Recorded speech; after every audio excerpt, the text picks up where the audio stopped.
Good Tuesday evening to you. I'm meteorologist Sam Lucy with the latest Tropical Storm Gordon updates. Right now, just south of Mobile and Dauphin Island, this is where the center of circulation is, still moving to the northwest. So we're going to see this continually move closer to land, eventually making landfall within the next couple hours.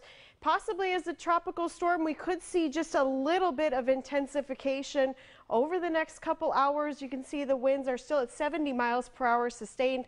For a Category 1 hurricane, needs sustained winds of 74 miles per hour. So just a few more miles per hour more and we'll have a very weak Category 1 hurricane on our hands. But otherwise, still looking at potential impacts for storm surge and gusty winds along the north central Gulf Coast this evening. And as it moves inland, you can see by about 1 a.m. Wednesday, so definitely over the next few hours, we're going to start seeing this rapidly decrease in intensity, especially once it makes landfall. Kind of cuts off that Gulf moisture, which is usually what fuels these storms. So that's the good news. We're definitely going to start to see this decrease, especially once it gets inland. Still expecting it to make landfall in the southeastern corner of Mississippi, possibly even right along that Alabama border over the next couple hours, moving northwest at 14 miles per hour. And as we go into the next few days, this is going to get out of our hair pretty quickly.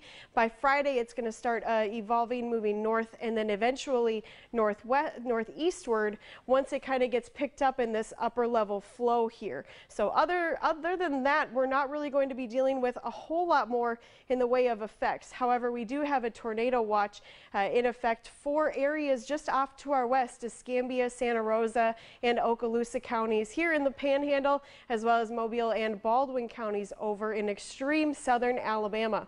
That's because we're still experiencing some of these showers and thunderstorms coming onshore, which could generate a very weak spin up for a tornado, especially in the areas in the western part of the Panhandle, closer to the center of circulation. That's where the most instability is associated with Tropical Storm Gordon. So as that starts to move onshore, we can see all of these feeder bands start to come onshore as well. Some of those could result, like I said, in just a quick spin up. So it's something that will continue to monitor as we go through the next couple hours. Rain doesn't look like it's over completely yet, although we are definitely decreasing our rain chance as we go through the next couple hours once Gordon continues to move further northwestward.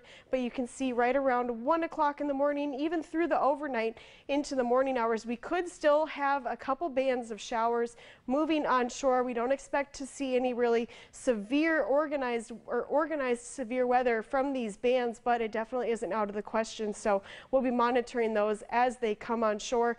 Getting into Thursday during the day, though, we should be pretty quiet as far as the weather is concerned. Once we get through Wednesday and Thursday, these expected storm impacts really not going to be much of an issue for the rest of the night, except for a very low threat for isolated tornadoes. So we'll continue to monitor that, continue to update you once we get the latest information on Tropical Storm Gordon, such as when it's making landfall exactly. We'll have the details here on our Facebook as well as on our website too, mypanhandle.com. From News 13, home of Live Viper Radar, I'm meteorologist Sam Lucy.